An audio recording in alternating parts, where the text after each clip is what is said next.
আসসালামু আলাইকুম, স্বাগতম বিবিসি সংবাদে। আমি মোহাম্মদ রাকিব। আজকের সব আন্তর্জাতিক খবর নিয়ে হাজির হয়েছি। শুরুতেই জানিয়ে দিব সংবাদ শিরোনাম, তারপর বিস্তারিত। সৌদিতে ইরানি হামলায় ৫ মার্কিন সামরিক বিমান ক্ষতিগ্রস্ত। ইরাকের ২ মার্কিন ঘাঁটিতে ২৪ ঘণ্টায় ৮ বার হামলা। খার্গ দ্বীপ, মার্কিন তেল কোম্পানিগুলোকে ছাইয়ের স্তূপ করার হুমকি ইরানের। পুতিন সম্ভবত ইরানকে কিঞ্চিৎ সহযোগিতা করছেন বলেন ট্রাম্প। ইরানের হামলায় সৌদিতে ৫ মার্কিন যুদ্ধবিমান বিধ্বস্ত। আসসালামু আলাইকুম, স্বাগতম জানাচ্ছি বিবিসি সংবাদে। আমি মোহাম্মদ রাকিব। এতক্ষণ শুনছিলেন সংবাদ শিরোনাম, এবার বিস্তারিত পর। সৌদি আরবের মাটিতে ইরানি হামলায় ৫টি মার্কিন সামরিক বিমান ক্ষতিগ্রস্ত হওয়ার যে খবরটি আন্তর্জাতিক গণমাধ্যমে উঠে এসেছে তা মধ্যপ্রাচ্যের ভূরাজনৈতিক প্রেক্ষাপটে একটি অত্যন্ত তাৎপর্যপূর্ণ এবং উদ্বেগজনক ঘটনা হিসেবে বিবেচিত হচ্ছে। কারণ এই ধরনের ঘটনা কেবল দুটি দেশের মধ্যে সীমাবদ্ধ থাকে না, বরং পুরো বিশ্ব অর্থনীতি এবং আন্তর্জাতিক নিরাপত্তার ওপর এর সুদূর প্রসারী প্রভাব পড়ে। দর্শক, আপনারা হয়তো জানেন যে মধ্যপ্রাচ্যে, বিশেষ করে সৌদি আরবে মার্কিন যুক্তরাষ্ট্রের সামরিক উপস্থিতি দীর্ঘদিনের এবং এটি মূলত ওই অঞ্চলের কৌশলগত নিরাপত্তা ও জ্বালানি সরবরাহ সুরক্ষিত রাখার জন্য একটি বড় ভূমিকা পালন করে আসছে। কিন্তু সাম্প্রতিক এই উত্তেজনার ফলে সেই চিরচেনা সমীকরণটি এখন অনেকটাই বদলে যেতে শুরু করেছে বলে অনেক আন্তর্জাতিক সম্পর্ক বিশ্লেষক মনে করছেন। এই ৫টি সামরিক বিমান ক্ষতিগ্রস্ত হওয়ার ঘটনাটি সাধারণ কোনো যান্ত্রিক ত্রুটি বা দুর্ঘটনা নয়, বরং এটি একটি সুপরিকল্পিত কৌশলগত পদক্ষেপ হতে পারে, যা আঞ্চলিক শক্তির ভারসাম্যকে নতুন করে প্রশ্নবিদ্ধ করছে। কারণ এই ধরনের অত্যাধুনিক সামরিক বিমানগুলোর রক্ষণাবেক্ষণ এবং নিরাপত্তা ব্যবস্থা সাধারণত নিশ্ছিদ্র থাকে। যখন এই ধরনের কড়া নিরাপত্তার বলয় ভেদ করে কোনো ক্ষয়ক্ষতি সাধিত হয়, তখন স্বাভাবিকভাবেই প্রযুক্তিগত সক্ষমতা এবং প্রতিরক্ষা ব্যবস্থার কার্যকারিতা নিয়ে বিশ্বব্যাপী নানামুখী বিশ্লেষণ শুরু হয়, যেখানে অনেকেই মনে করছেন যে আকাশ প্রতিরক্ষা ব্যবস্থা বা রাডার সিস্টেমে হয়তো নতুন করে আপগ্রেডেশনের প্রয়োজন দেখা দিয়েছে। এই ঘটনার পর গ্লোবাল ডিফেন্স মার্কেট বা বিশ্ব সামরিক বাজারেও এক ধরনের অস্থিরতা তৈরি হতে পারে, কারণ প্রতিটি সামরিক বিমানের মূল্য মিলিয়ন মিলিয়ন ডলার এবং এর সাথে জড়িয়ে থাকে দীর্ঘমেয়াদী চুক্তি ও প্রযুক্তিগত অংশীদারিত্ব। অন্যদিকে এই ঘটনার ফলে সৌদি আরব এবং যুক্তরাষ্ট্রের মধ্যকার দ্বিপাক্ষিক সম্পর্ক এবং তাদের যৌথ সামরিক মহড়া বা ভবিষ্যৎ কৌশলগত পরিকল্পনাগুলোতেও নতুন মাত্রার সতর্কতা অবলম্বন করা হবে বলে ধারণা করা হচ্ছে। ইরাকের ২টি মার্কিন ঘাঁটিতে মাত্র ২৪ ঘণ্টার ব্যবধানে ৮ বার হামলার যে চাঞ্চল্যকর খবরটি সামনে এসেছে তা বর্তমান বৈশ্বিক পরিস্থিতিতে একটি অত্যন্ত সংবেদনশীল এবং কৌতূহলোদ্দীপক আলোচনার জন্ম দিয়েছে। কারণ একটি সুনির্দিষ্ট সময়ের মধ্যে এত ঘন ঘন হামলার ঘটনা সাধারণত লজিস্টিক্যাল বা কৌশলগত দিক থেকে একটি বড় ধরনের বার্তা বহন করে।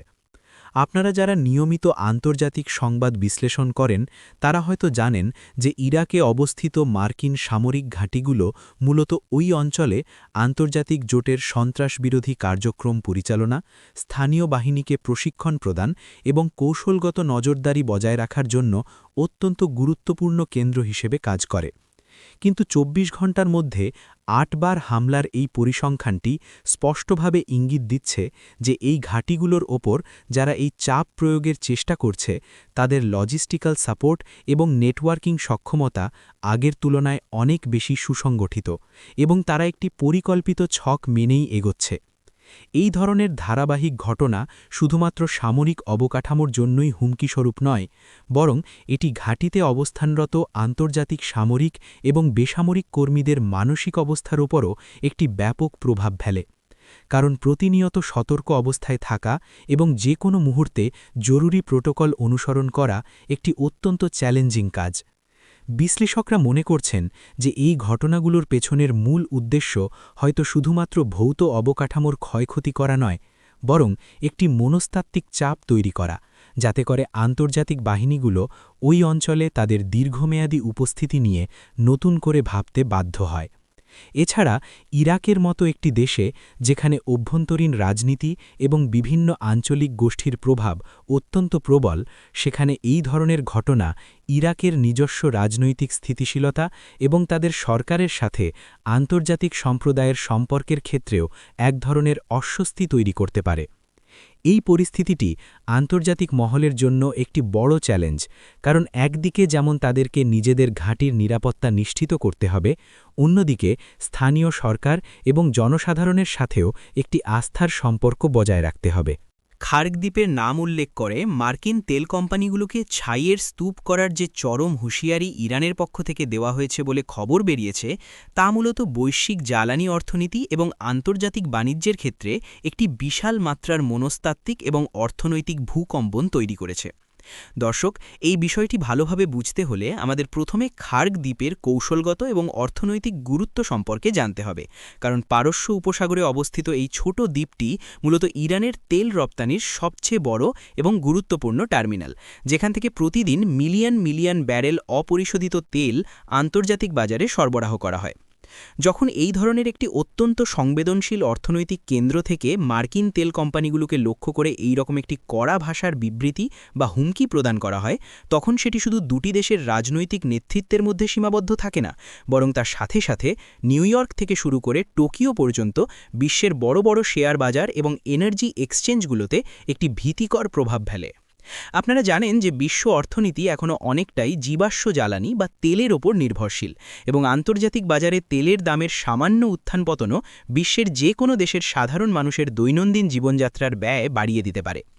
ইরানের এই ধরনের বিবৃতির পেছনের রাজনৈতিক কারণগুলো বিশ্লেষণ করলে দেখা যায় যে এটি মূলত দীর্ঘদিনের অর্থনৈতিক অবরোধ, আন্তর্জাতিক চাপ এবং আঞ্চলিক আধিপত্য বিস্তারের যে জটিল সমীকরণ চলছে তারই একটি পাল্টা প্রতিক্রিয়া বা ডিটারেন্স হিসেবে কাজ করছে, যেখানে তারা বুঝিয়ে দিতে চাইছে যে তাদের অর্থনৈতিক স্বার্থে আঘাত লাগলে তারা বৈশ্বিক জ্বালানি সরবরাহ চেইনকেও অস্থিতিশীল করার ক্ষমতা রাখে। এই ধরনের হুমকি মার্কিন যুক্তরাষ্ট্রের বিশাল তেল কোম্পানিগুলোর জন্য একটি বড় চিন্তার বিষয়, কারণ তাদের অনেক লজিস্টিক্যাল রুট, পরিবহন জাহাজ এবং বিনিয়োগ এই অঞ্চলের আশ্বাস দিয়েই পরিচালিত হয়। মার্কিন প্রেসিডেন্ট ডোনাল্ড ট্রাম্পের একটি সাম্প্রতিক মন্তব্য, যেখানে তিনি বলেছেন যে রাশিয়ার প্রেসিডেন্ট ভ্লাদিমির পুতিন সম্ভবত ইরানকে কিঞ্চিত বা কিছুটা সহযোগিতা করছেন, এটি আন্তর্জাতিক কূটনীতির মঞ্চে একটি নতুন এবং অত্যন্ত আকর্ষণীয় আলোচনার সূত্রপাত করেছে। দর্শক, ডোনাল্ড ট্রাম্পের এই ধরনের মন্তব্যগুলো সাধারণত খুব সাধারণ মনে হলেও এর ভেতরে অত্যন্ত গভীর রাজনৈতিক এবং কৌশলগত বার্তা লুকিয়ে থাকে, বিশেষ করে যখন সামনে মার্কিন নির্বাচন বা অভ্যন্তরীণ রাজনৈতিক মেরুকরণের মতো বিষয়গুলো কাজ করে। আপনারা জানেন যে বর্তমান বৈশ্বিক ব্যবস্থায় রাশিয়া এবং ইরানের মধ্যকার সম্পর্ক আগের যে কোনো সময়ের চেয়ে অনেক বেশি ঘনিষ্ঠ বলে আন্তর্জাতিক থিঙ্ক ট্যাঙ্কগুলো দাবি করে আসছে, এবং এই সম্পর্কটি শুধুমাত্র রাজনৈতিক বন্ধুত্বের মধ্যে সীমাবদ্ধ নেই, বরং এটি প্রযুক্তি বিনিময়, অর্থনৈতিক অংশীদারিত্ব এবং নতুন বাণিজ্যিক রুট তৈরির মতো গুরুত্বপূর্ণ খাতগুলোতে বিস্তৃত হয়েছে।